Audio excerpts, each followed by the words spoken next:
I'm Charlie Brooker and you're watching Screenwipe, a programme all about the thoroughly discredited medium of television. Not so long ago, TV was everyone's friend. It provided companionship to the old and lonely, provided a window on the world for anyone too lazy or stupid to open a book, and imbued an otherwise hopelessly divided nation with a false sense of social unity. But now it's all went actually wrong. Now TV is discredited, distrusted and despised by all. It's a big electric bastard. All year long, TV's been in the dock more often than Pete Doherty, and it's been treated with even less respect. Here's why. First, there was Celebrity Big Brother, in which a light-hearted reality show became an all-out race war. You're a liar! You're a liar and you're a fake! You're a liar! Then phone scandals rocked bland TV to its core. I can't believe I got through after all this time. I think I've been trying for about 3 years, so need the money to pay my phone bill. Some contests were even skewed in favour of imaginary people, although ironically amongst the real people who lost out were Glorious Swinner, Jackpot and Victor E. Lapp.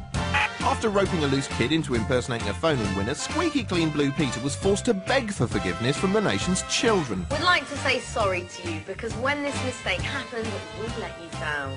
Actually, is it just me, or is that the sexiest apology ever? Go on, Connie, apologise again. Do it. Do it with your mouth. Anyway, before we'd stopped reeling from that, an almighty row blew up over whether the Queen had stormed out of a room or whether it just looked that way because of TV's stinking lies.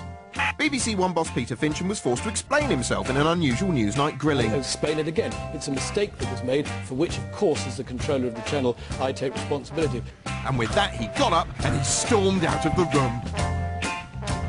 We've been asked to point out Mr. Fincham did not storm out of the room, nor did he do any of the following.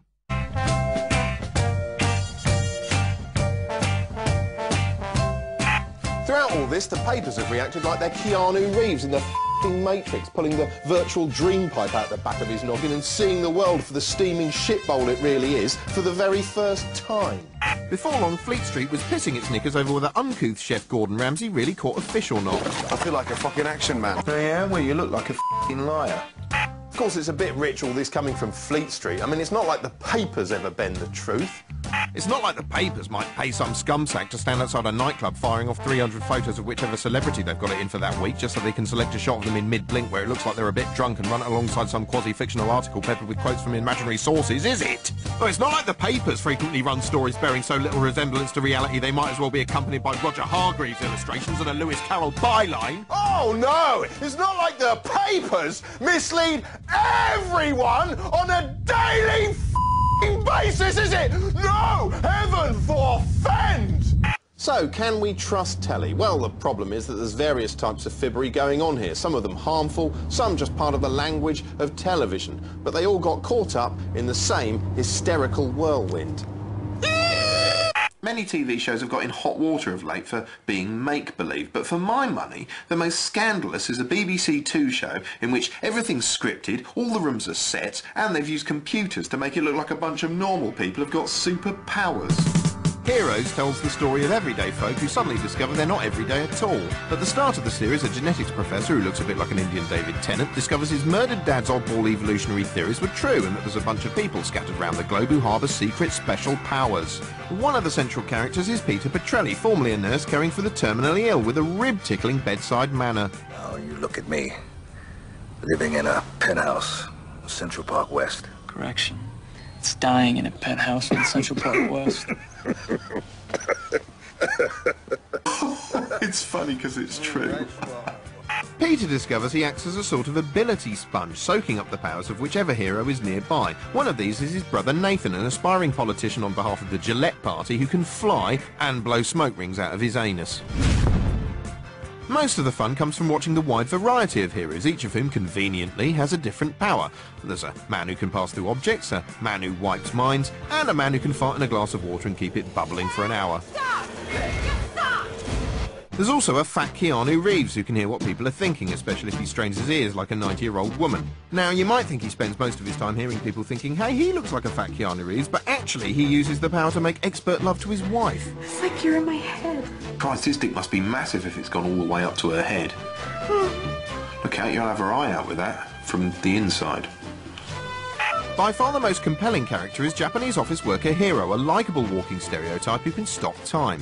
Hiro's coupled with his best friend Ando, and together they wander through the series as comic relief like two stereotypical Japanese tourists in a far-fetched road movie. His storyline is the most interesting, especially if you're watching the show on satellite, because he's a bit like a human Sky Plus machine.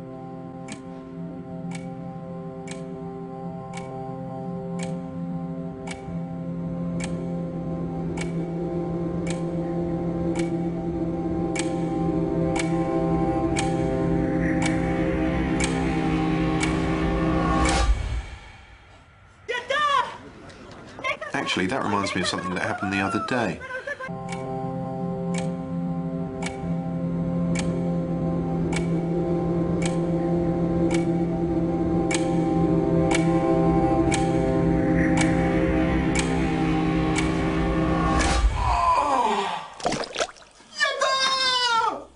I've been constipated for hours. Anyway, the heroes aren't simply using their powers to perform circus tricks. No, they're racing to stop New York being splattered by a massive explosion. It's been foreseen by superpowered and heroine-liking artist Isaac Mendez, the man who can paint the future badly. Thanks to Isaac's doodles, they know they've got to save the cheerleader to save the world. And the cheerleader turns out to be a sexy young teenager called Claire, who's adept at repairing herself after an accident. Oh my God.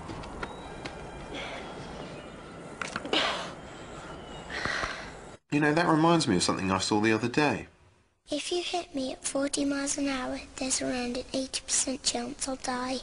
Yes, it's the self-healing action from the most shocking, upsetting advert on TV. Right, if it's okay to hit her at 30 but not 40, why doesn't she just run away at 10 miles an hour when she sees the car coming? Well, don't go back in the road, you maniac! Heroes is good, but it's not altogether perfect. For one thing, you have to sit through a hell of a lot of really stomach-churning dialogue. We sat in my car and listened to the whole American Beauty album. Although the weakest link is the aforementioned Dr. Suresh, whose special ability is being made out of bloody wood. Every time it cuts to him, I let out an audible sigh. Look. Oh. Oh, it's not here. Oh. Anyway, Heroes may be unadulterated schlock, but it's brilliantly assembled schlock. Some of the special effects are superb.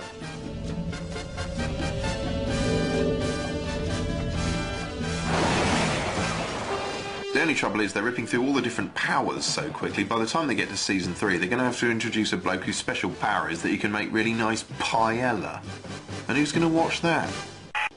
With all public trust in TV utterly shat through a bin bag, does anyone believe anything they see on screen anymore? Whoa! I mean, is Socks here even real? At least Paxman's putting on a brave face.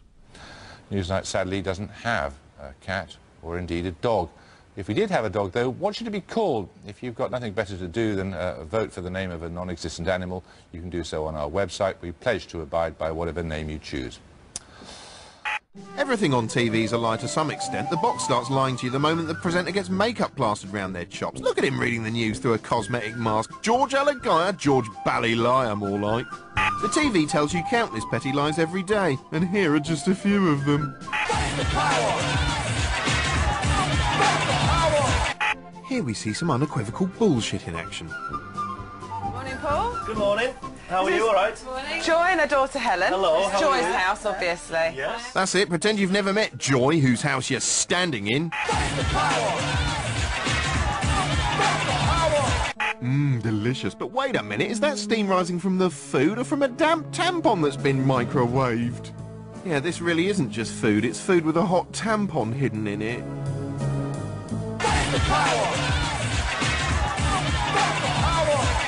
Sometimes a show will be forced into deception by a combination of bad luck and lack of money.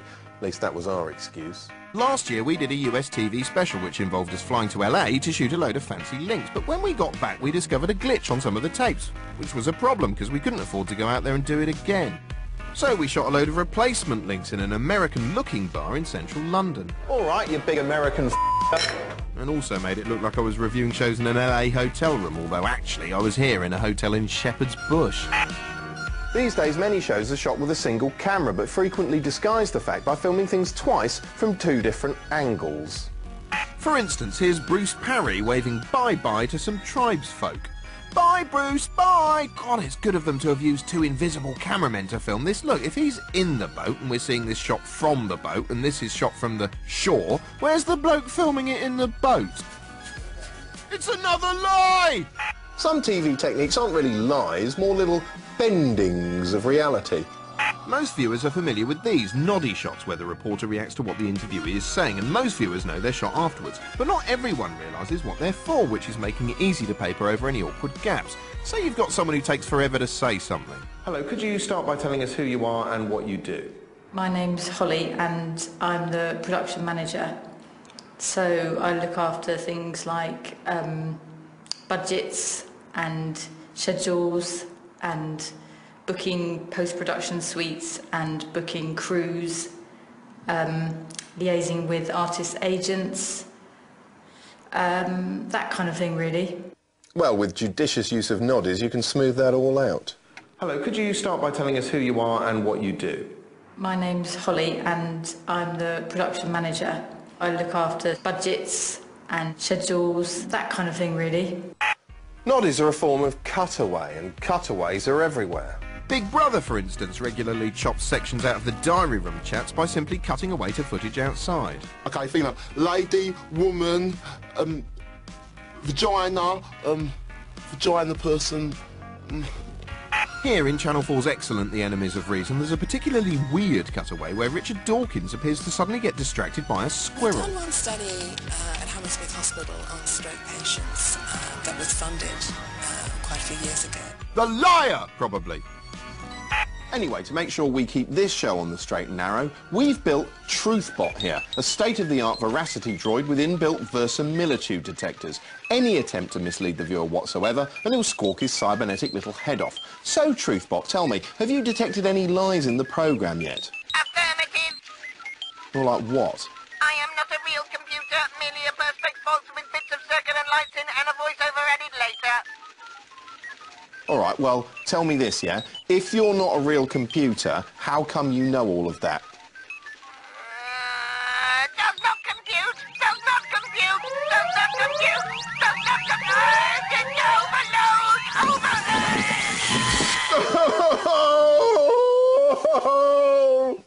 Overload! Why? Now here's the first part in our new animated serial by fatpie.com's David Firth.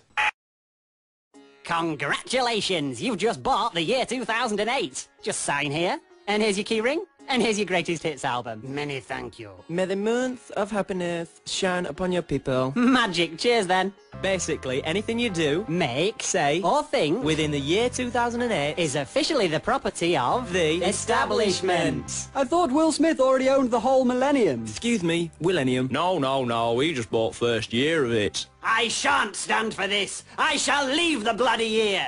So Lenny left the year, but found nothing but old CDs and wasted electricity. Well, I found a loophole in the law. Hold please. Will Smith's just bought the loophole. Will hole? Sounds a bit gay. The world is drowning in liquid injustice. But the binary core is at the center of the sun. You'll burn to death. Not likely. You're too late, cyber meathead. Prepare for battle. Oh, Cybermetal, you're so aggressive. Cannot compute. I am not aware of this emotion. You have so much to learn about the world. We must take you to Eureka. But how can all the mysteries of the world be captured in one small building in Halifax, England? Given the current row over what you can or can't believe on television, it's heartening to see ITV taking a stand by broadcasting a slice of cold hard reality slap bang in the middle of the day. Have I Been Here Before is an incredibly hard-hitting look at the world of past lives, fronted by ethereal boy child Philip Schofield. In each thrilling edition, a top-shelf A-list megastar, or Eddie Large, undergoes hypnotic regression therapy. Have we all been here before? In a past life? No. Regression therapist Andrea Fawkes believes that if Eddie is in a state of deep relaxation, he'll be able to access the part of his brain where memories of his past lives are stored. I don't know how she relaxes them, because that bit's never shown, but they do look a bit like men who've just been tossed off in a massage parlour enjoying a little post-tug snooze. Although that's definitely not what's happened here. No. Anyway, Andrea kicks off the regression with easy scene-setting questions like this one to John Barrowman. You inside or outside? I'm inside. And what are you inside of? Probably a man. Okay, let's go ahead in time now to the next significant event in that lifetime. Now, as you may have noticed, Andrea's voice is just a little bit creepy. Actually, I think I've heard her somewhere before. If you hit me at 40 miles an hour, there's around an 80% chance I'll die.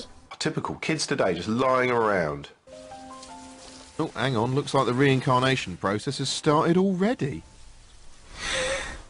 As luck would have it, the celebrities generally seem to have led eventful and colourful past lives.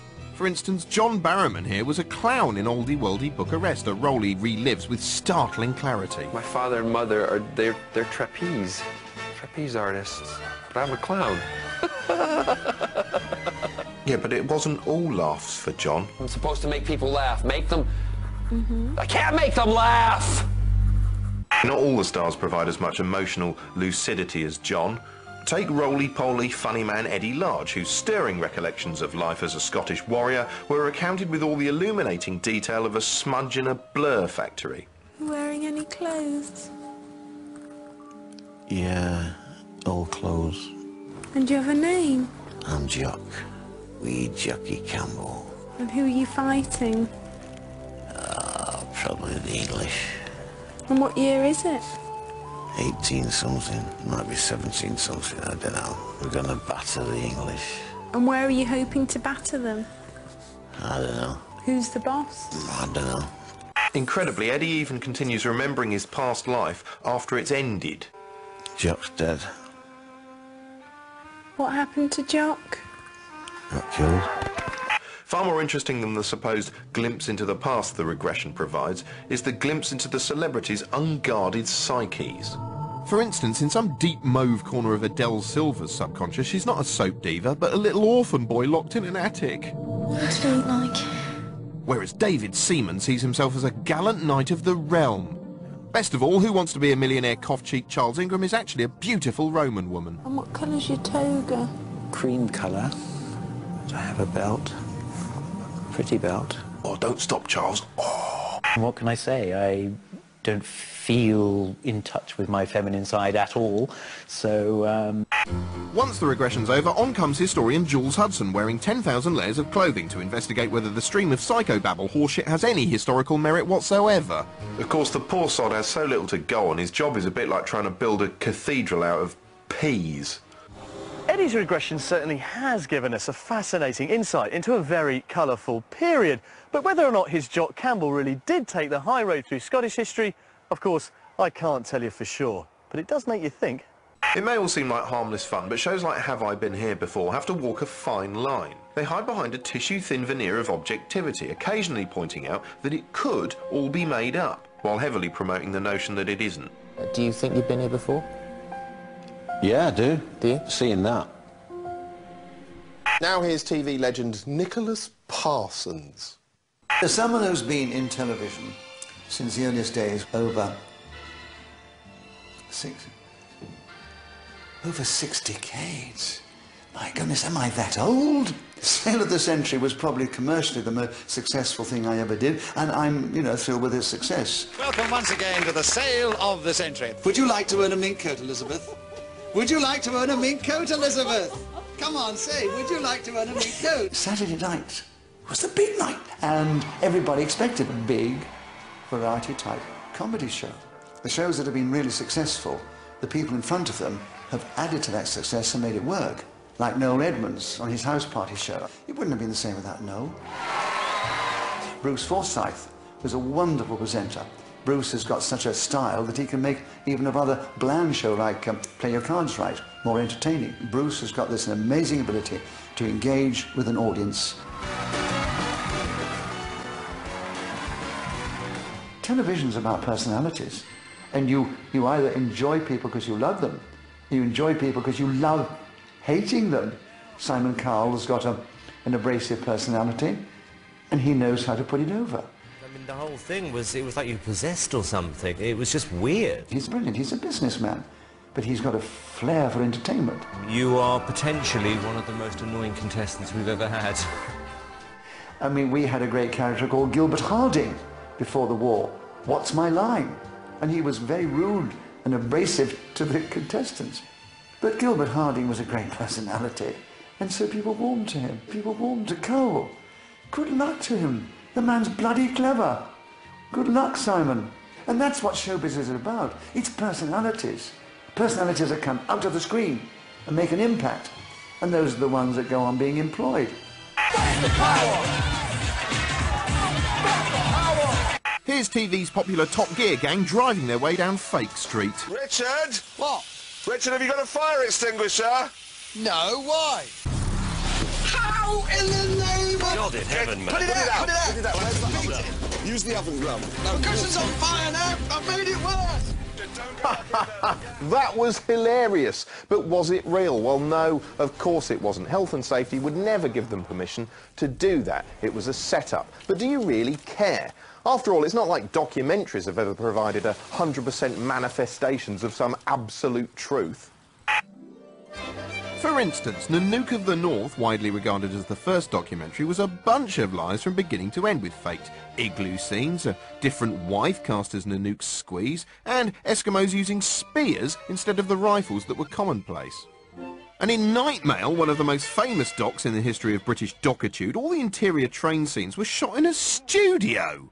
Fairly addressed. This is the Night Mail crossing the border, bringing the Lies, check and the truth postal distorter, order, letters for bullshit, the rich, bullshit, letters for the poor, fake, the shop at the liar, corner of the girl next door. Bollocks! Even when what you're seeing is effectively real life, as in Paul Watson's groundbreaking fly-on-the-wall doc The Family, it's still only real life as captured by a film crew. It is going to be a tremendous intrusion into your privacy, because we will film everything. Of course, the minute you bring a camera into the equation, you've altered reality, because everybody's behaviour changes slightly. It's a bit like when there's a phenomenally pretty girl in the room and all the men start acting like cool dicks in an attempt to impress her. Don't you hate it when they do that, yeah? Cameras aren't the only thing that can alter reality. Today's schedules are heaving with troubleshooter guru shows in which the narrative is always essentially the same. Knight in shining armour turns up and stops someone messing up their life. But what if reality doesn't conform to the story? What if we were making a guru show about a nanny, for instance, and for the purposes of the story we needed shots of the kids being unruly for the start of the show, but they weren't being unruly? We could do something to upset them. Snatch away their favourite toy, for instance, so they kick off and we have lots of shots of the suburban hell that's about to be tamed. I'm not saying that guru shows do that, I'm just saying I would. At the end of the day, the whole problem with the debate about truth, or lack of it on TV, is that it's such a fuzzy morass of a subject. It's less to do with truth and more to do with acceptable levels of artifice. Ultimately, I suppose it's best to treat it all with a healthy degree of scepticism. Oh, it's a squirrel. Oh, look at this squirrel. Oh. The X Factor has become as much a part of Britain's calendar as Wimbledon, the Grand National and the Tewkesbury Parsnip Stomping Contest. It's a bona fide institution, by which I mean a home for the mentally ill. The early editions contain scenes reminiscent of some kind of futuristic fascist rally as Simon and the judges roll into town like chosen prophets, driving thousands of simpletons into a frenzy of ecstatic hysteria.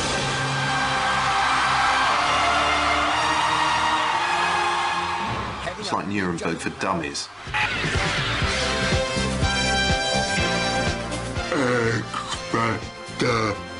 But this time around there was controversy from the off. The panel of judges had changed. Judge Death was still there, of course, as was Sharon Osbourne, the TV equivalent of a mad aunt at a wedding. But putty-faced Louis Walsh was gone because he'd been sacked. Taking his place was Brian Friedman, a sort of meerkat approximation of Justin Timberlake. And Danny Minogue, who's got so many letter I's at the end of her name. I always think you're supposed to pronounce her name like you're falling down a manhole cover in the middle of it, like Danny! Oh, there was also another change. Dermot Q Thingy is presenting instead of Kate Hujima Boobs. Apparently he's a really nice guy. At first it seemed to be business as usual. The public still queued in droves and jumped up and down making X signs like pillocks, and the judges still came across as utter bastards.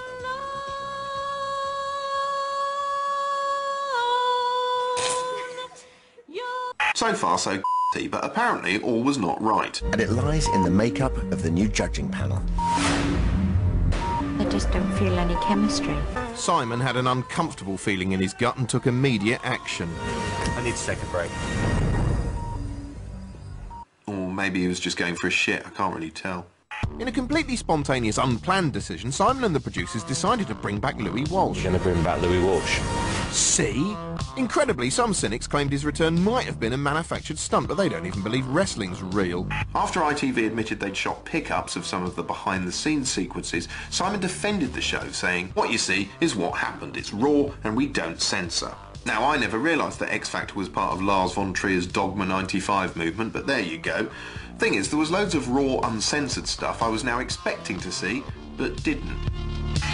For example, I hoped we might get to see the production team pre-auditioning the hopefuls. I'd always assumed they cherry-pick the best and most laughable candidates before the celebrity judges get to see them, but apparently not. No, what you see is what happened, so Simon and co presumably sit through sing-songs from every one of this lot. While the judges are watching, we see lots of reaction shots of them gawping in disbelief. Now, I'm so cynical, I always assumed they scoured through the rushes until they found a suitably hilarious facial expression, and that these weren't necessarily shots of them reacting to precisely the bit of the song we're hearing. But no, because what you see is what happened, which is weird because the other week what I saw was this. Dan. 4 yeses, you're through. Nothing unusual there, just Danny Minogue impersonating a squeaky gate, but then a minute later... I want to say yes. So presumably what you see is what happened, it's just that sometimes it happened twice. Another key element of the X Factor is the heart-tugging human interest stories. Emily is not only lucky to be auditioning, she's lucky to be alive. But you largely only ever seem to hear them from singers who turn out to be good. Well, what about the ones who get the piss taken out of them? We rarely get to hear about the tragic side of their lives, presumably because it might make comments like this sound a bit less funny. It was horrendous. It was just weird. Yeah, and your mum's dead. There are so many tragic tales in the show, I'm surprised they don't go the whole hog and ditch the singing and turn it into Britain's biggest sob story. Actually, that reminds me of a really tragic sob story I saw the other day. If you hit me at 40 miles an hour, there's around an 80% chance I'll die. Well, I've seen this advert so often now I'm completely desensitised I can just eat my way through it. What's odd about the X Factor is that despite being precisely the same every year, it grows in popularity with each series. It's as predictable as a metronome, each time the same deluded no-hopers, the same god-awful churning warbling shit which is apparently good. This love has taken its toll on me. She said goodbye too many times before. He's really good. You're so cute, yes. I'm going to say yes. The same catty put-down. The wigs, the... They're not wigs! Oh, whatever. Every time it's simply more of the same, and that probably is the reason for its success. Because in a troubled world with an uncertain future, it's comforting to know that there's a place where, for at least an hour, you know exactly what you're going to get. Sometimes more than once. Isn't that right, Danny? Well, that's about all we've got time for. Be sure to tune in next time when we'll be looking at... Oh, no, sorry. Sorry, I forgot. We're not allowed to end our own show like this anymore. Since these came in, the BBC's new end credit guidelines. Actually, that is one of the things we're going to be looking at next week. Why marketing piss like this is steadily infecting everything on television. And now, since I'm not allowed to talk during my own end credits anymore, just in case they feel like crushing the picture up or jabbering all over it, you're just going to have to stare at me saluting the New World Order for 30 seconds.